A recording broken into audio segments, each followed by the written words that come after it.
এটা কি আজকে রান্না করেছি তোমরা কি বুঝতে পারছো? এটা আজকে আমি করে নিয়েছি মাছের ডিমের ভুনা বা ভাজা। এটা দেখতে যতটাই লোভনীয় ততটাই খেতে কিন্তু সুস্বাদু। ফ্রিজে খুব অল্প খানিকটাই মাছের ডিম ছিল, ভাবছিলাম কি করব। এটা দিয়েই কিন্তু একটা দারুণ রেসিপি হয়ে গেছে, যেটা কিনা বাড়ির সকলেই খেতে পেরেছে। তো এখানে আমি নিয়ে নিয়েছি সরু সরু করে আলু কেটে, টমেটো আর পেঁয়াজ।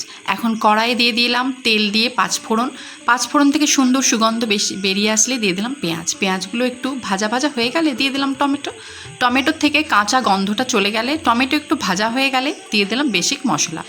এখানে আদা রসুনের পেস্ট, লবণ, হলুদ, জিরে গুঁড়ো, ধনে গুঁড়ো এগুলো আমি ইউজ করেছি। এরপর একটু ভাজা ভাজা হয়ে গেলে মশলাটা কষিয়ে নিয়ে দিয়ে দেবো আলুটা একটু নেড়ে চেড়ে নিয়ে ঢাকনা বন্ধ করে 5 থেকে 7 মিনিট রান্না করে নেব। এদিকের মাছের ডিমটা হাতের সাহায্যে খুব দলে নিচ্ছি। এই যে সুতোর মতো অংশগুলো থাকে এগুলো ফেলে দেবো, এতে করে কিন্তু ভাজাটা খুব ভালো হবে। এটা আমি পুরোটা কমপ্লিট করে নিলাম। দেখো এতটা আমার ডিম বেরিয়েছে। এখানে মাছের ডিমের বড়াটা এখানে আমি অ্যাড করে দিচ্ছি। আলুটা প্রায় ভাজা ভাজা হয়ে এসেছে, এখানে অ্যাড করে দিয়ে আবারও ঢাকনা বন্ধ করে কিন্তু একটু ভেজে নেব। এখানে আমি কোনো জল ইউজ করিনি, জাস্ট এটা ভাপেই রান্না হচ্ছে। আবারও নেড়ে চেড়ে নিলাম, ব্যাস আর কিছু করার নেই।